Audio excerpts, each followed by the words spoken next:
recording right now. I don't know what to expect, what kind of league will it be. We'll see right now, guys, with you. And thanks for stopping by on my stream. I appreciate it, guys. There must be people that probably thought I give up on PoE. This is wrong. This is wrong. I never gave up on PoE. PoE is one of the best games I've ever played in my life. Easily top 5. The problem is that I kind of exhausted the potential of fun in the game for me because I create builds, as if you know, and I just have limited fun left in the game. And if you probably have seen my videos, you know that I have physical pain from PoE because my left arm is very damaged from PoE, and my left arm is also very damaged from playing PoE just by endless clicking on little stuff. So I can't really play PoE for one of the reasons that I said. That's why I mostly play on the controller nowadays. Okay, this is happening.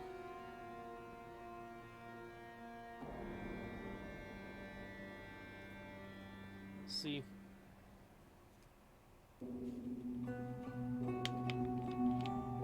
Yeah, man, but that's the problem of many streamers, especially the PoE streamers. They drop in viewers a lot. They don't stream PoE. Let's see what's happening there. Very curious. Hi, I'm Chris Wilson from Grinding Gear Games. Welcome to our live stream and thanks so much for joining us today. Our team had a lot of fun putting together Path of Exile's 3.15 expansion, and we've got a lot to share with you. Today's live stream is a busy one. We'll start by revealing the details of this expansion's new Challenge League. Holy shit. Then we'll show you how this expansion is going to dramatically shake up Path of Exile's metagame in a big way. Thirdly, we'll talk about our plans to make Path of Exile more challenging, restoring some of the adrenaline and terror that you may recall from the good old days of closed beta. Next up, we're going to talk about Path of Exile Royale, the 100-player Battle Royale mode that we experimented with back in 2018. We'll be launching a restored and revamped version of Royale today, once our question and answer session with Ziggy D has concluded. Oh my and this God. event will run over the weekend. Anyway, there's a lot to discuss, so let's get started with the trailer for Path of Exile's next expansion. The trailer, boys! Look at that! New shit coming. Holy fuck, man. Let's see what the hell is that. Many centuries ago, our people traveled to this accursed continent.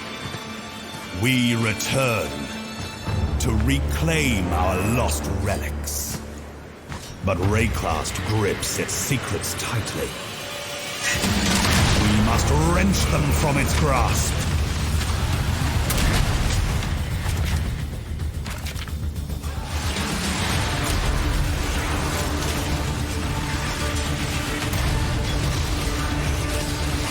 You know violence, we know trade. Retrieve our relics and we'll strike a deal. What the fuck? We will follow the path of our forebears to discover their unknown fate.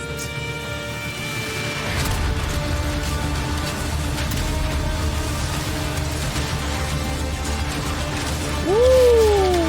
Fucking hell. Wow, fucking hell. Holy shit!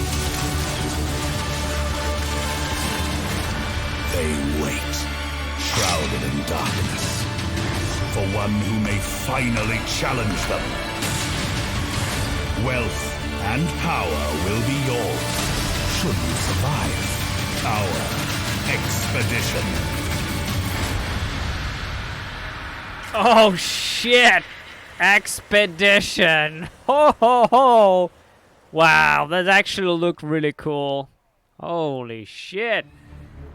Okay, All what right, is that? I've got a lot to tell you about. Let's start with the Expedition League itself. Long ago, Kalguran explorers came to Rayclast in the hope of colonizing it. Rayclast did what it does best, and they never returned. In the Expedition League, you will meet a group of Kalgurans who have set out on an expedition to investigate the fate of their ancestors and recover special ruined artifacts they left behind.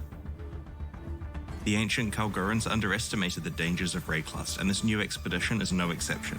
They need your help to protect them from the undead that rise at their expedition sites. As you travel through Rayclust, you'll encounter the Kalgurans at sites they believe their ancestors attempted to settle in the past.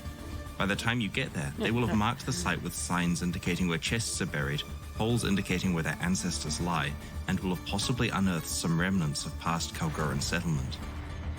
Due to the unique nature of Rayclust, the Kalgurans have found that the most effective way to excavate these sites is with explosives. And that's where you come in. You'll place a chain of explosives across the expedition site, carefully planning what each blast is going to unearth. Oh my fucking god, another Blight League. Oh my god, another Blight League. Once you push the plunger, any undead freed by the explosions rise from the ground and the slaughter begins. This is Blight League. Look at that. Some of these fallen Kalgur are more difficult and rewarding than others, and have been indicated with special markers.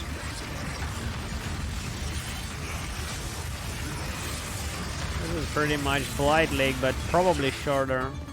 Once you have defeated the army of undead, you're free to open all of the chests you unearthed and claim your All rewards. this trash on the ground. It's up to all you to this decide where trash. to place the chain of explosives to maximize your gains. Do you unearth a lot of monsters? Do you unearth more special monsters? Or do you go for the chests and try to avoid combat? The ancient Kalguran explorers built structures on Rayclust, and you may encounter remnants of these at excavation sites. These remnants have various modifiers on them that, when destroyed, apply to monsters and chests unearthed from that explosion onwards. Remnants greatly increase drops, but have some very difficult modifiers like immune to physical damage. You'll need to be very careful with your decision of which remnants to chain your explosives through, as they substantially ramp up the difficulty and rewards of the encounters. Speaking of rewards, there's a lot of cool stuff to find. Alongside valuable equipment and currency items are Kalguran artifacts and logbooks, which we'll talk about soon. The That's Kalguran really- traders have made this expedition to Rayclust in order to recover their ruined artifacts. There are many different types of Oh my artifacts, and each of the fucking Kalgurans is God. interested in a different set of them, with a unique way they Goddamn want to trade stacks them from. again. For this expansion, we really wanted to play with the idea of having NPCs that want to trade with you in different ways. So we have themed their behaviors around the concepts of gambling, bartering, upselling, and exchanging. Let's meet the Kalgurans. Tuyen Goddamn is a mercurial stacks. trader who maintains a positive outlook as long as he can, but if you cross a line, his temper changes quickly. Tuyen offers you items with unreasonably high prices, but he's happy to haggle. You can always buy the item at the price he's offering, but if you offer a lower price, he might accept it, counteroffer, or withdraw the item entirely if he is offended by your lowball. He also occasionally sells currency items, so it's worthwhile keeping some of the artifacts he's looking for on hand just in case you see an opportunity. Grog is an average man pushed into Rayclust's dangers. He's helpful, concerned, and a bit fearful. He is very happy for you to do the fighting so that he can stay safe on the sidelines. He loves making deals and trying to upsell you. If you buy one of the items that Grog offers, he'll try to offer you a more complex deal where he improves the item via crafting. If you accept this deal, he'll try to upsell you again and again until you eventually walk away with your purchase. If you can't afford one of these incremental upgrades, That's you can leave cool. and come back later with enough ruined artifacts to cover the cost. The idea Because is you really don't get to nice. supply your own starter item for this process, and have to select an item with promise from the range that he offers, his incremental crafting upgrades are priced rather cheaply. Gwenin is a cynical gambler who claims that luck depends on how hard you believe. So you really need to convince yourself that you're going to get that headhunter. If you don't, it's your fault. Gwenin shows you a set of base types with unknown properties. When you gamble by buying one, you'll receive a random item of that base type back. It could easily be a random magic item that you have no use for, but can sometimes be a valuable rare or unique item. It's probably best to prioritize gambling on base types that are most relevant to your character. Once you Yep. have exhausted all the items that interest you, it's possible to use a specific new currency item to re-roll the gamble window to a set of new items of your current level. Sometimes a base type shows up that is a lot more expensive than it would otherwise be, and gambling on this item has a higher expected value than normal. You're taking the risk though that it could still be junk. Danig, Warrior Skald, is the heart of the expedition, its brave leader and lawmaster. Danig is interested in specific types of ruined artifacts and wants to trade these from you for a variety of options, such as currency that lets you reroll vendor inventories, logbooks, or artifacts that other Kalguran traders are looking for. You can talk to the traders in the wild, in town, or in your hideout. They grant you access to your expedition locker, which is like the heist locker, a lockbox for League-specific items, which can be accessed in all 3 places also. We're adding the affinity system to these lockers. Among the many relics of the ancient Kalgurans you might find at their expedition sites are logbooks. These ancient books chronicle the locations that their ancestors visited in their exploration of Rayclust. A logbook item can be rolled to have a set of explicit mods, like an endgame map. Each location within the logbook has its own implicit mods, as well as a theme that controls what types of remnants can be found there. Talk to Danig in your hideout and give him a logbook you have found to go on an expedition to one of the locations it describes. These are all exotic places that no exiles have ever traveled to before. This is like Just a like daily how a blighted quest. map was one giant blight encounter with no natural monsters, the expedition you go on from a logbook is one giant expedition. Expeditions from logbooks are not only different because of their large size, but because there are special objects that you can interact with using explosives. For example, trees that contain monsters or items, passageways that reveal chests or bosses, and so on. Speaking of bosses, there are some formidable ones for you to seek out, and a set of valuable new unique items and base types that can only come from expedition content. The That's Kalguran cool. people are not from Rayclust, so the items do not have the same defensive properties that ours do. Instead of armor, evasion, and energy shield, they have ward. This new base type is a pair of boots that grants ward and can get mods that improve it. The way that ward works is that you have a certain amount of it, and that amount is fully deducted from the first incoming hit that you receive. Your ward is then disabled and takes 5 seconds to re-enable. At that point, the next hit you receive is substantially mitigated in the same way. It's quite a different style of defensive property and works very well in conjunction with systems like evasion, block, or dodge. As the undead enemies you unearth in expedition encounters are fallen Kalguran explorers, they also have a ward rather than traditional defenses. This unique helmet allows you to go all in with ward as a defensive option for your character. It causes all increases to energy shield to affect your ward instead, grants you a bunch of ward, and helps it recover faster. This other unique helmet is also on a new base type that grants ward instead of other defense types, but its properties don't interact with ward. Instead, it prevents you from dealing critical strikes and grants you Battle Mage, which adds spell damage equal to the damage of your main hand weapon. The new base types and uniques I showed you here are just some of the ones you'll be able to discover when you play next week. So that's the Expedition League. Each of the developers I have spoken to has liked a different aspect of it, but I have really personally been enjoying the different trade mechanics offered by the Kalguran NPCs. The gamble window takes me back 20 years on a nostalgic trip, and Tuyin's haggling manages to capture the intense feeling I get when negotiating. And anyone who really knows me knows how much I love negotiating. This expansion also promises to massively shake up the Path of Yep. Exile metagame. New And skills! we're doing that by introducing new gems. Lots Ito! and lots of new gems. Ito! For quite a while now, the way we've approached new skills in Path of Exile expansions is to make a bunch of gems themed around an entirely new build or dramatically augmenting a few existing builds. The blood skills in the Ultimatum expansion are a good example of this. While this approach is great in terms of creating interesting new builds, it doesn't always affect every character game-wide. In order to achieve this big metagame shakeup, we've come up with a crazy idea for the Expedition expansion, adding a gigantic pile of new gems at once, spread among as many different playstyles as possible. Each of these gems can of course be used by many different classes, but we use the list of 19 Ascendancy classes for inspiration when planning these gems. Our goal here is that regardless of which build you're playing, there will be new gems that you can add to your character. Let's go through the 19 new skill and support gems. Holy The shit. Earthbreaker support gem can be linked to any slam skill. Upon use, it summons an ancestor totem that uses that slam on your behalf. In this example, we've created a build that summons multiple ancestor totems that each wield Tectonic Slam. As you can see, this build covers a large area in fiery death while you get to stay out of harm's way. This is a powerful option for chieftains in particular due to the various totem bonuses available on their Ascendancy passive tree. Adept players will also be wondering if the Earthbreaker support allows you to create leap slamming totems, and the answer is absolutely. Holy shit! As with Leap other slap instance items, the Earthbreaker totems! support also provides a buff Oh to my your weapons God. and increased area of effect with melee skills. Oh shit! Rage Vortex provides a new way to consume your rage, unleashing a whirling vortex that rapidly hits enemies within its range. It gains damage and area of effect based on how much rage was That's fucking sacrificed. crap. The vortex slows down when enemies survive being hit by it, causing it to deal intense The damage animation to is tough too targets. slow. While you can only have one rage vortex active at a time, characters such as Yeah, Berserkers who are able to Plenty generate a lot of of rage gems. quickly That's will find really it a cool. great I'm way to actually augment their excited. damage output. I've never seen so many gems. Bone Shatter strikes your enemies with a forceful blow. If an enemy is stunned by this attack, a powerful shockwave is released. The area of effect of the shockwave is determined by the duration of Powerful the stun you inflicted. shockwave? Where? I Each don't time see you use Bone shit. Shatter against an enemy, you take physical damage yourself and gain a trauma stack. The more stacks you have, the more damage Bone Shatter will deal to both you and your enemies. It's like the The Earth Shatter? self-damage mechanic makes the Juggernaut the ideal class for the skill What the because they have fucking- easy access to lots of armor to mitigate the downside. That's fucking Earth Also, Shatter. the Juggernaut has ascendancy passives that grant increased stun duration, which help make sure the shockwave is as large as possible. Interesting.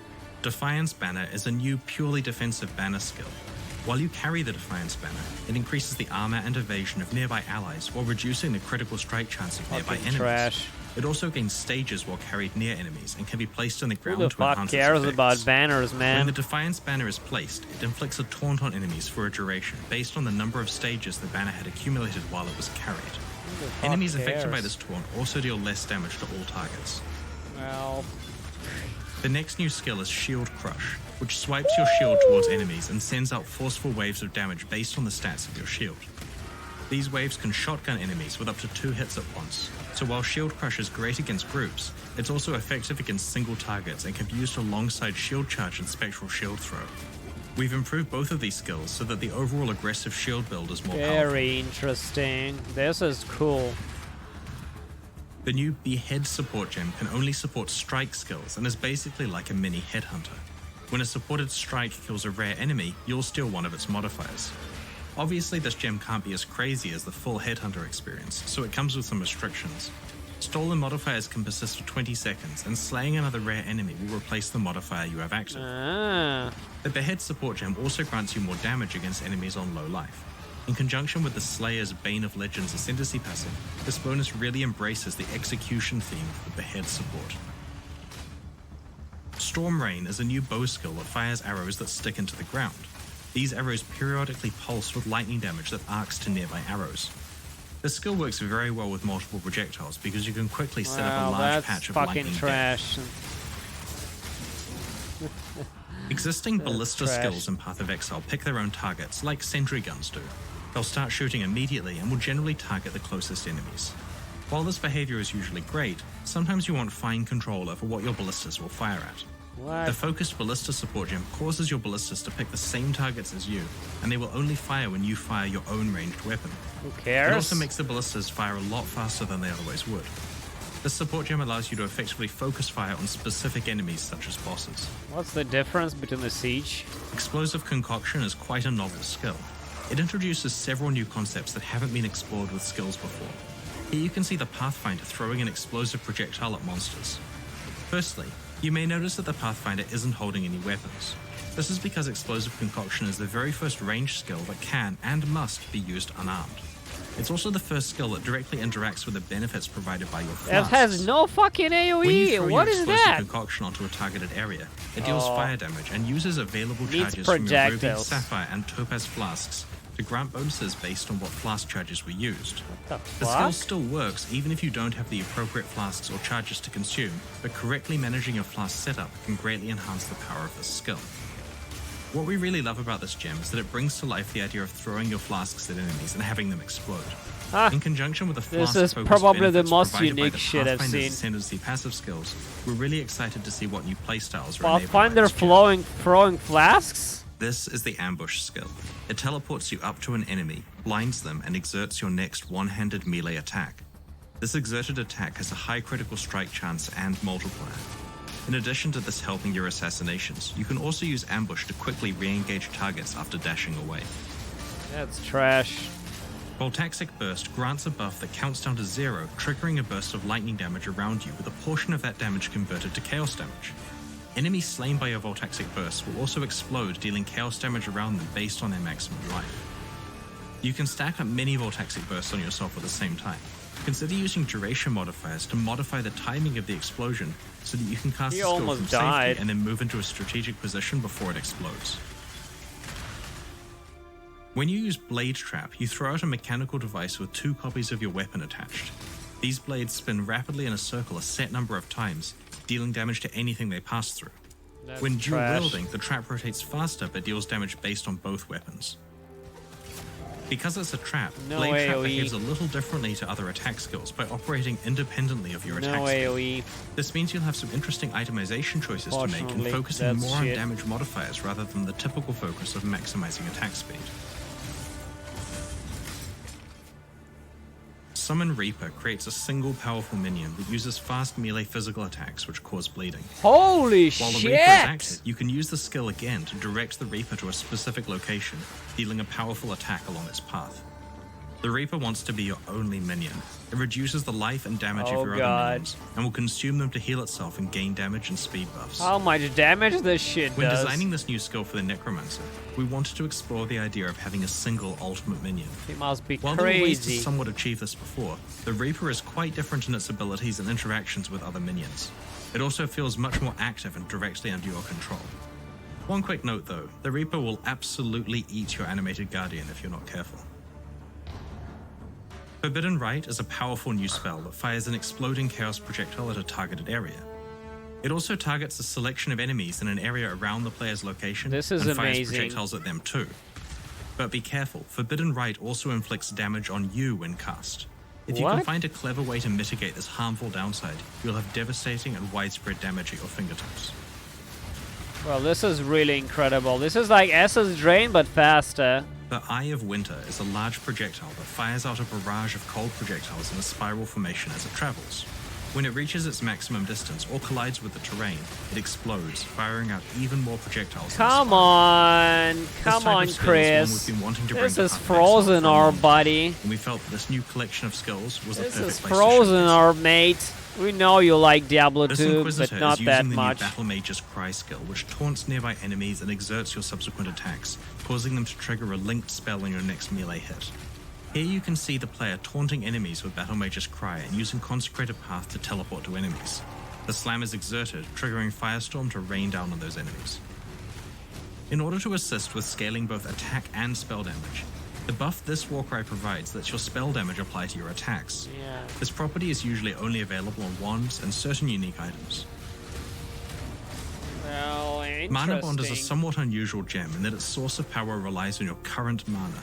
Upon use, it creates a rune that explodes at a location you're targeting. This explosion can either deal more damage or cover a larger area depending on the state of your mana. The more mana that's missing from your mana pool, the more damage Mana Bond will deal, as it converts a percentage of your missing mana into added lightning damage. The more full your mana pool is, the more area the explosion will cover. This means that being adept at managing your mana pool becomes highly advantageous. For example, having slightly higher mana while clearing a map provides greater clear speed, but when fighting tougher enemies, having a lower current mana amount is better. Well, that's incredible. That's incredible. I think I got the plan for the build. As a spell version of Dominating Blow. Absolution deals a damaging shockwave in a targeted area. When it kills an enemy, it summons a Sentinel of Absolution, which also deals damage by casting Absolution itself. The Sentinels also periodically cast a larger version of Absolution on the cooldown. While the Sentinels version of Absolution can't summon even more minions, they are a powerful army to fight against. Spectral Helix throws a spectral copy of your melee weapon which spirals outwards from you, dealing damage to any enemies it passes through. The design of this skill achieves what we always wanted Spectral Throw to be.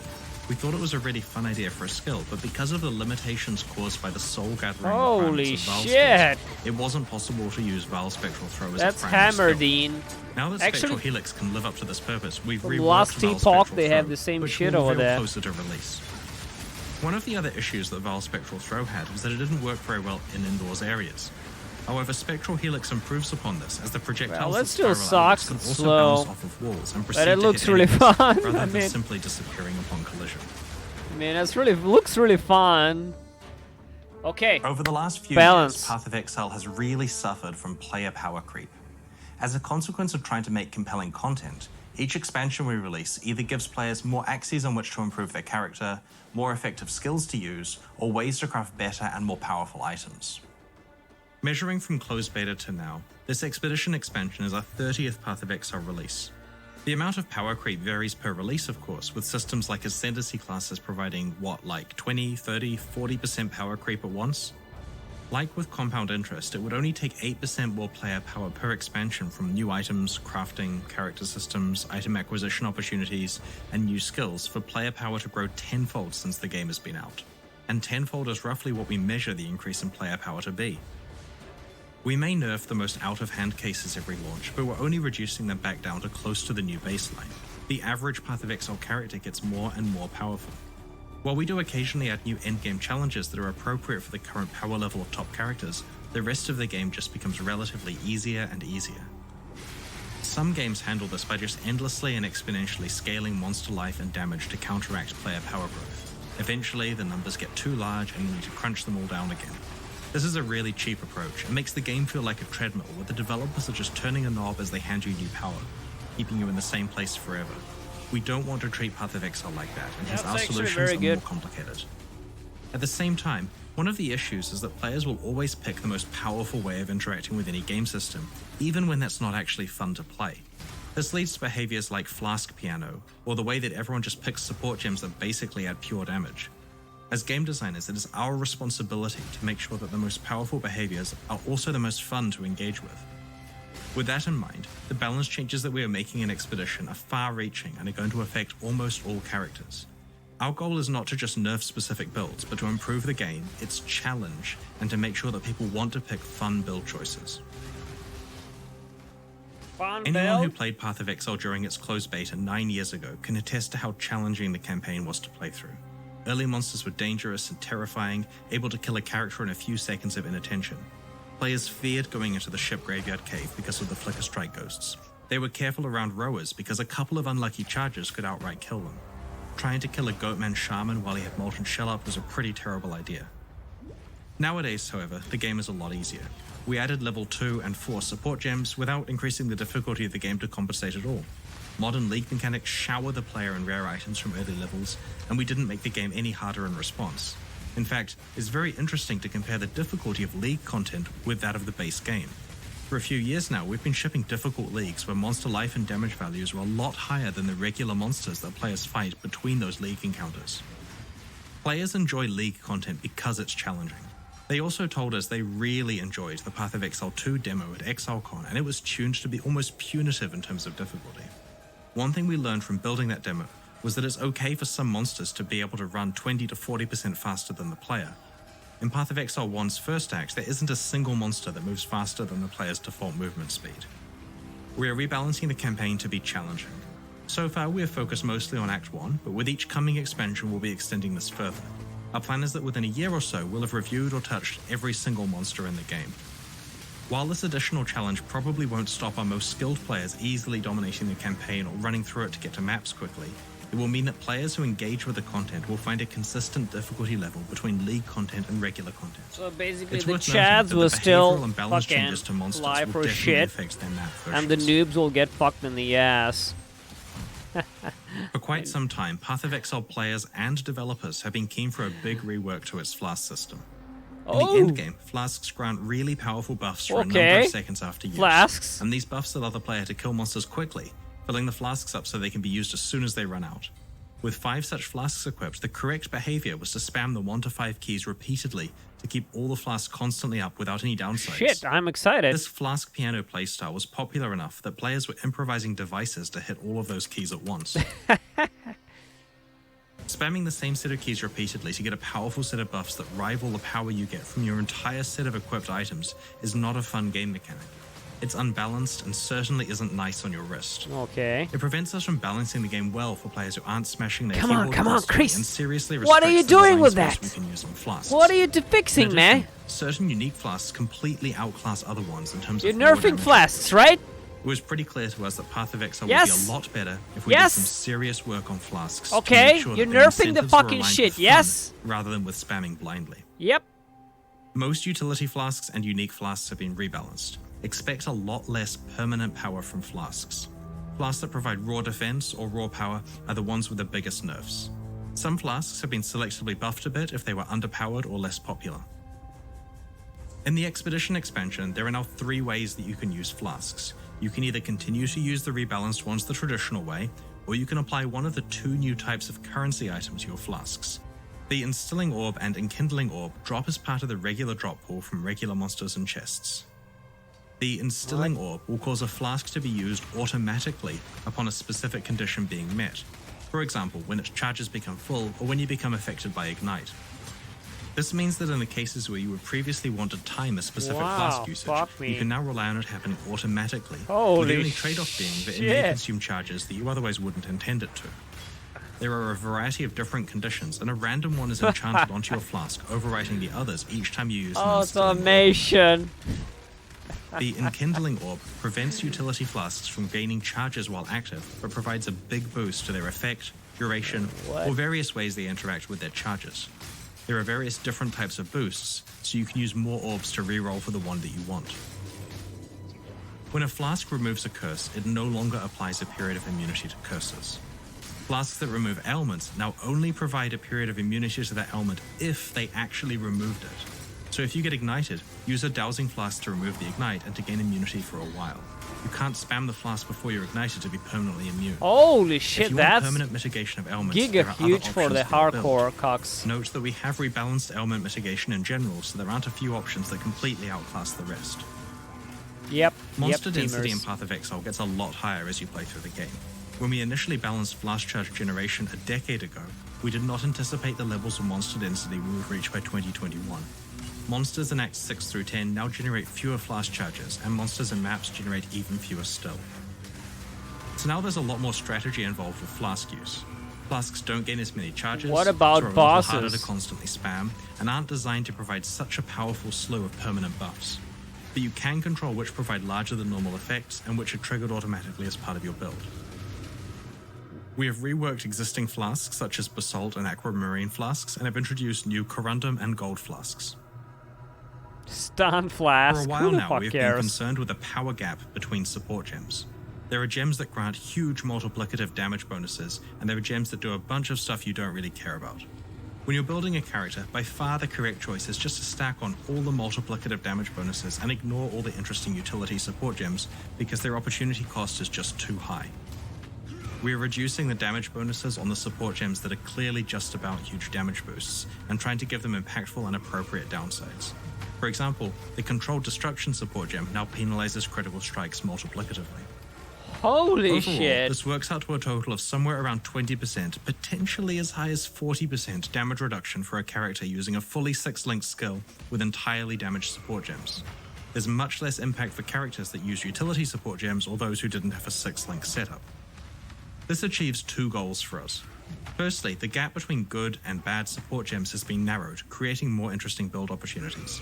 Secondly, player damage output in the endgame is reduced, which is a goal for this balance pass. As I mentioned, we want to iteratively restore challenge to Path of Exile. This is actually a good It's worth thing. clarifying that we haven't buffed unused utility support This gems is as part actually of a this good balance thing. pass. It's fully intentional that it's a reduction of power for the most damaging ones. When we're designing skills for Path of Exile, the mana cost of the skill is a mechanism to allow us to have larger impactful effects. Bigger skills should cost more mana to cast. Unfortunately, this entire mechanism is currently bypassed by triggering skills as this skips their mana cost.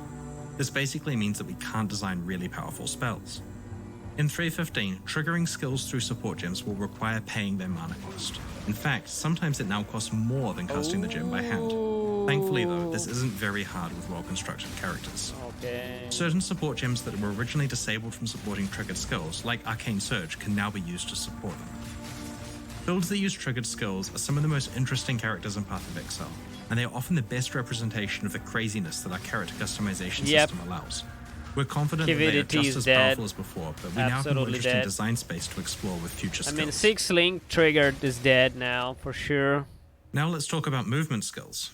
As you know, most interaction with monster behavior is essentially bypassed if you're Not using an much extremely to effective start movement with, but skill. now they're dead. This is okay if you're specialized deeply into customizing that skill, but it's currently the default state for any character if you use Flame Dash, Smoke Mine, or If Dash. you don't without have any mana, further it's pretty investment. much will not even These do skills have anything. been rebalanced to be more in line with other movement skills. It These are sucks. not huge numeric nerfs, but do mean that there is scope for improving the performance of the skills by specializing around them. There are many other balance changes in 3.15, which you can read about in the Balance Manifesto and patch notes next week. To be honest, there are a lot of nerfs here. We completely understand that this level of change will make some people nervous, but it's time we start actively combating power creep and fixing game systems that haven't been working the way we intended them to. I think that the metagame of Expedition is going to be fascinating. The reduction of overall player power, combined with all of the opportunities from the new skills and Flask system changes, should create entirely new sets of builds that we haven't previously seen. You guys are always surprising us with what you do, and we can't wait to see what you come up with here. So back in early 2018, there was a trend where every online game was releasing a Battle Royale mode and getting a lot of good press in the process. We had a running joke in the office that our fast development speed meant that we could probably add a Battle Royale mode to Path of Exile in 1 day of development. As April Fool's Day approached, we tried to do exactly that. That's We pulled a few incredible. developers together and asked them to spend no more than 1 workday each on their contributions to this new mode. On April 1st, 2018, we launched Path of Exile Royale.